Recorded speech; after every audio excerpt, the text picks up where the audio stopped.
আসুন এবারে আপনাদের নিয়ে যায় লেক কালীবাড়িতে। পার্থ প্রদীপ ঘোষ আমাদের প্রতিনিধি রয়েছেন। আমি এই মুহূর্তের ছবিটা তো অবশ্যই পার্থ তোমাকে বলবো তুলে ধরার জন্য। এটাও আমাদের জানাও যে আজকের এই পুজোয় ঠিক কোন কোন রীতি এবং উপাচার মেনে মা পূজিতা হন। দেখো, শ্রী শ্রী 108 করুণাময়ী কালীমাতা মন্দির বা লেক কালীবাড়ি নামে পরিচিত। একবারে শুরুতেই সবার প্রথমে মাতৃরূপ দেখাবো। একেবারে নীল বেনারসি শাড়িতে সজ্জিত মা এবং সোনার নেকলেস পরিহিত অবস্থায়, এবং মূল যে পুজো সেই মূল পুজো শুরু হয়ে গেছে। এখানে পুজো হচ্ছে তন্ত্রমতে পুজো, এবং তন্ত্রমতে পুজো হয় এবং লেক কালীবাড়িকে যে পুজো সেই পুজো মূল পুজো শুরু হয়ে গেছে। ভোর পর্যন্ত চলবে পুজো। একেবারে যে রীতি রয়েছে, বছরে দুবার ঘট প্রতিষ্ঠা হয় নতুন করে। আজকেও ঘট বিসর্জন হয়েছে এবং তার পরবর্তীকালে ঘট প্রতিষ্ঠার পরে এখন মূল পুজো শুরু। হ্যাঁ, দেখুন আমাদের পুজো আজকে শুরু হয়েছে সন্ধ্যেবেলা 7:30 পৌনে 8টা। তারপরে যেভাবে রীতি মেনে আমাদের পুজো করা হয় সেভাবেই হচ্ছে, এবং তারপরে এখন আবার দ্বিতীয় প্রহরের যে পুজোটা সেইটা শুরু হয়েছে।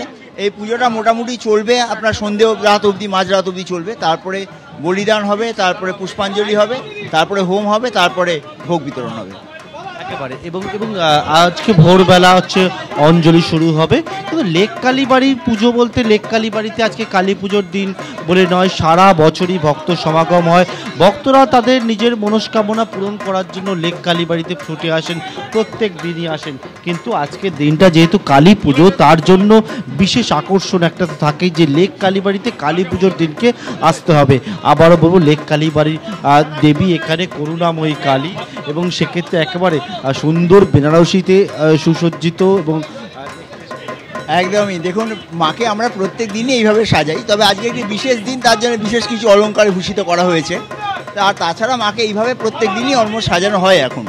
তো আজকে বিশেষ দিন, প্রচুর ভক্ত সমাগম, সেই জন্যই আর একটু বিশেষভাবে সাজানো হয়েছে মা।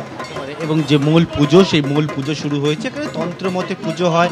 একদিকে যেমন আমিষ প্রসাদ রয়েছে, তার সঙ্গে অন্যান্য যে প্রসাদ ভোগের আয়োজন সেই সবটাই রয়েছে লেক কালীবাড়িতে। এবং লেক কালীবাড়িতে এই মুহূর্তে কালী পুজোর যে মূল পুজো সেই পুজো শুরু হয়ে গেছে। একেবারে শুরু হয়ে গেছে পুজো সন্ধ্যে 7:30টার কিছু পরে, এবং মাঝরাত পর্যন্ত এই পুজো চলবে বলে জানা যাচ্ছে।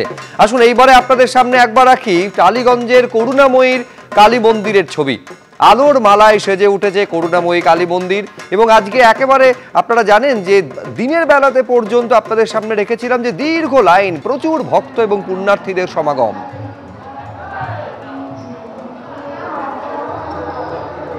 কালী মন্দিরের সঙ্গে একটা ইতিহাসও জড়িয়ে আছে, এবং তার জন্য দীপান্বিতা অমাবস্যা উপলক্ষে কি বিশেষ পুজোর আয়োজন করা হয়েছে তা নিয়ে আমরা কথা বলবো। আমার সঙ্গে কর্মকর্তা বলতে পারেন, ব্যবস্থাপনার উদ্যোক্তা বলতে পারেন, রয়েছেন আমার সঙ্গে অশোক রায়চৌধুরী।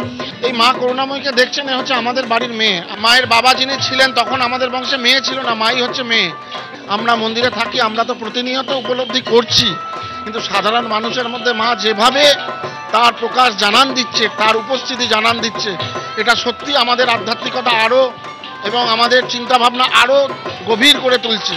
এরকম আজকে 11 রকমের মাছ দেওয়া হচ্ছে মাকে ভোগে, 9 রকমের ভাজা, ভাত থেকে, পোলাও থেকে, খিচুড়ি থেকে, তরি তরকারির মধ্যে এঁচোড় আছে, মোচা আছে, ফুলকপি আছে, লাবড়া আছে, লাউ আছে।